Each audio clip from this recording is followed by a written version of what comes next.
Me now, Dietl, former New York City police detective and Fox News contributor, Cathy Taylor, GOP strategist and former National Security Council director, Roger Stone, former Trump advisor, and Peter Morici, Professor Peter Morici at the University of Maryland. He's an economist there. I want to start with you, Roger, because you've seen this kind of thing before. It feels like, let me just tell you, there was a quote by Armstrong Williams, a famous radio guy, real close to Ben Carson, and it says, he put it very bluntly, Dr. Carson is back in charge. You feel like he lost control perhaps of his campaign. This is it. He must make a move now. In all honesty, I think he's rearranging the deck chairs on the Titanic. He got a very nice surge. He popped up to second in Iowa. That popped him up to second in the national polls. As the debate, I think, shifted to foreign policy issues, to terrorism, this is really not in his wheelhouse. I think he suffered. His answers were weak in the debate. He's got some excellent people, Doug Watts, Jake Menges, some real pros. But the problem with their campaign is the candidate, not the campaign. But it does feel like maybe someone stabbed in them back, because before those mess-ups that Roger talked about, Cathy, something leaked out that he couldn't grasp. He couldn't get a grasp of foreign policy. And then the same people say, by the way, go on the Sunday talk shows. Huh? I mean, yeah, he looked kind of like lost, but it felt like they set him up. Maybe he feels this way.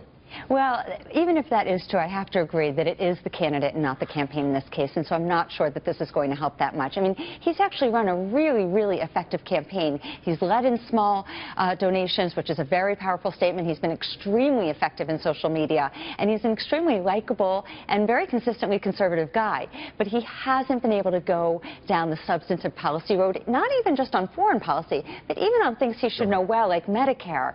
And so I'm not sure that at the end of the day, it just may be too little too late. I think that was the second debate, maybe, or first. That's and I know that was like a yellow, if not red flag. But, Bo, here's the thing. Donald Trump doesn't know what the triad is. He wants to be commander-in-chief, and everyone says no big deal.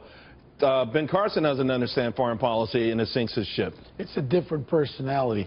Let's face it, Ben Carson can hang out with me anytime. He's a nice person, nice man. Now that things get real dirty with Hillary, and now you got Senator Cruz and my friend going at it, and Donald going at it. He's just too nice of a person to be caught in the mud with them, and he doesn't raise his voice. They're raising their voices, and he seems like he's not fitting in there, and I think he's now going to come on and try to get that manliness. Yeah. That's the only way I could say it. It's just the fact that he's so nice, and he's other guys. You Yiddish word for manliness? I'm not going to say any Yiddish words because they'll get me in trouble. He's going to get some chutzpah. Okay. No, the last Yiddish word somebody got in trouble, right? He'd be a great Surgeon General.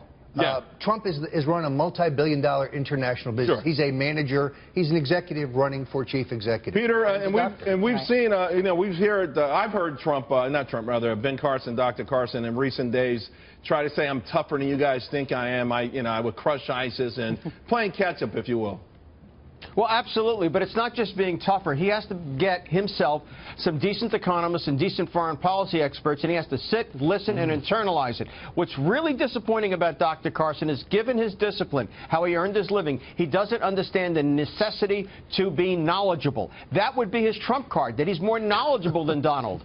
But I'm sorry, but it's not the case, and it's not there. And I don't think you can turn a campaign around in 30 days, and that's all he's got. My feeling is that this is, as you said in the beginning, a Hail Mary, and it is not likely to succeed. All right, we're going to